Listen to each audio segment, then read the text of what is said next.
Alors, concernant l'application, un rapide tour pour voir quelques petites fonctionnalités. Prenons l'exemple pour une porte de garage. Alors, une porte de garage ou un portail, on ne fait pas du on-off, on fait de l'impulsion. On appuie une fois, ça s'ouvre, on appuie une fois, ça se referme. Alors, on va ici changer l'affichage et on va mettre jog.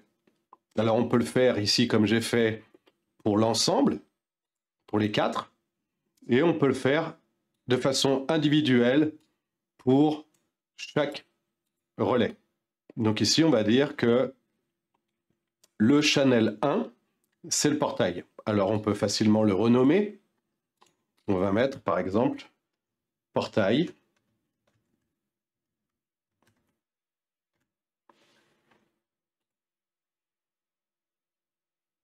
Et puis, ici, on va lui dire que le portail, quand on appuie, on veut que ça fonctionne, en général, hein, c'est entre 2 et 3 secondes, on va dire 3 secondes. Maintenant, lorsque je voudrais que le portail s'ouvre, j'appuie sur jog, le portail s'ouvre et se referme. Vous voyez, le voyant ici, rouge, le contact est ouvert. On appuie une fois, il passe au vert pendant 3 secondes et puis repasse au rouge, le portail est ouvert. On rappuie dessus, donc là ça fonctionne comme votre télécommande, vous rappuyez et puis il se referme. Même chose pour la porte de garage. Voilà pour un simple exemple de fonctionnement avec un portail. Alors, un petit cas concret, simple, rapide, juste pour comprendre le fonctionnement et l'utilité du transmetteur GSM 4G. Ici, donc, on a un transmetteur GSM. Ici, on a la sonde, pour le cas là analogique, qui est donc température et humidité. À côté, on a l'application qui est ouverte avec les 4 relais et la température et l'humidité. Enfin, l'humidité et la température. Cas simple concret, on a ici la température de 21-22 degrés. On consulte le téléphone, on voit qu'il fait près de 22 degrés. Peu importe où c'est, ça peut être localisé dans un logement ailleurs, pas forcément là où vous habitez. Si vous dites, moi, au-dessus de 22 degrés, je veux arrêter le chauffage, et puis que sur l'entrée 1, le chauffage est raccordé, vous pouvez tout simplement cliquer sur Off et puis éteindre le chauffage. Mais ça peut être automatisé avec la sonde, et on peut dire à la sonde, quand elle arrive à 22 degrés, on coupe le chauffage.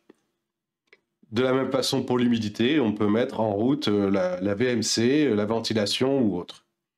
On pourrait imaginer à la place de cette sonde avoir un anémomètre et lui dire, ben voilà, quand la force du vent est de temps, eh bien on rentre le Storban. Ou quand il y a la pluie, quand il y a le soleil, s'il y a un gros ensoleillement, eh bien on va dire on sort le Storban pour couvrir la baie vitrée.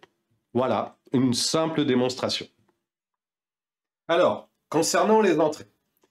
Pour configurer les entrées, il faut comprendre déjà une première chose, c'est que les entrées ont 2 états. Quand le contact est ouvert et lorsque le contact est fermé. Si l'on veut avoir l'information dans chaque état, il va falloir configurer chaque état. Prenons un cas concret, une pompe de relevage. Lorsqu'il y a trop d'eau, la pompe se met en route, elle vide l'eau, et lorsque le niveau est assez bas, elle s'arrête. On veut être informé à chaque fois de chaque changement d'état. Alors on va déjà commencer par nommer l'entrée. On va lui dire que c'est la pompe 1 pour l'entrée 1. Et puis pour le relais, que c'est l'alimentation de la pompe. Ensuite, on va dans Settings. Et puis alors là, bon, c'est tout en anglais. On peut changer la langue sans aucun problème. Anglais, français, allemand, italien et espagnol. Petite parenthèse concernant nos amis romanches, on a fait la demande pour la traduction, mais malheureusement, pénurie de traducteurs romanches, donc là, vous devrez vous rabattre sur l'une des 3 autres langues nationales, mais bon, je sais que vous parlez tous au moins une des 3 langues. Fin de la parenthèse, donc Input Control. Alors, pompe 1.1, pompe 1.2. En fait, la pompe 1 a 2 états, quand c'est contact fermé, lorsque c'est contact ouvert. On clique sur le premier et on va lui dire que l'on veut être informer lorsque c'est connecté. Et lorsque c'est connecté, on veut que ça alimente la pompe. Relais 1. Donc en fait, le contact se ferme parce que le niveau d'eau est trop monté. Il alimente la pompe. Ici, on clique pour dire qu'on veut être informé au niveau des notifications et on valide. Ensuite, pour l'état 2, l'état du contact, lorsqu'il est déconnecté, ça veut dire que le niveau d'eau est descendu. On veut arrêter la pompe. Donc on va dire le relais 1 de la pompe, celui qui alimente la pompe, on veut qu'il s'arrête. De la même façon, on veut avoir les notifications et on valide. La configuration des entrées, enfin de l'entrée 1, pour piloter le relais 1 est finie. Ça veut dire que là, maintenant, à chaque fois qu'il y aura un changement d'état au niveau de l'entrée numérique, ça alimentera ou ça arrêtera d'alimenter la pompe. Pour ce qui est des notifications sur le portable, sur le téléphone portable, sur Natel, vous allez dans Mi, et là, vous vous assurez que vous avez bien coché les messages push et les messages mail en fonction de ce que vous voulez. Vous pouvez très bien ne pas vouloir de notification et de toute façon, les fonctions se feront quand même. Voilà, c'est tout pour les configurations d'une entrée. Alors, nous allons voir là un exemple pour des volets roulants. Donc, on va dans l'application et puis on va aller tout de suite changer le mode puisque les volets roulants, c'est montée-descente. Donc, on va dire là, par exemple, que lorsque l'on clique sur le bouton vert, les volets roulants montent. Donc là, j'aurais pu changer le nom. Donc, on va marquer par exemple O. Et puis, quand je veux descendre les volets roulants, eh bien, j'appuie sur le rouge avec le sens de la flèche. Et là, le vert passe de l'autre côté.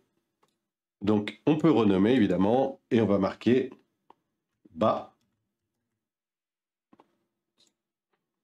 Voilà un exemple simple de fonctionnement pour les volets roulants. Monter. On peut stopper entre deux. Donc là, c'est ni montée ni descente. On peut redescendre le volet roulant. Ça peut être un store ban de la même façon. Voilà, juste un petit exemple pour volet roulant.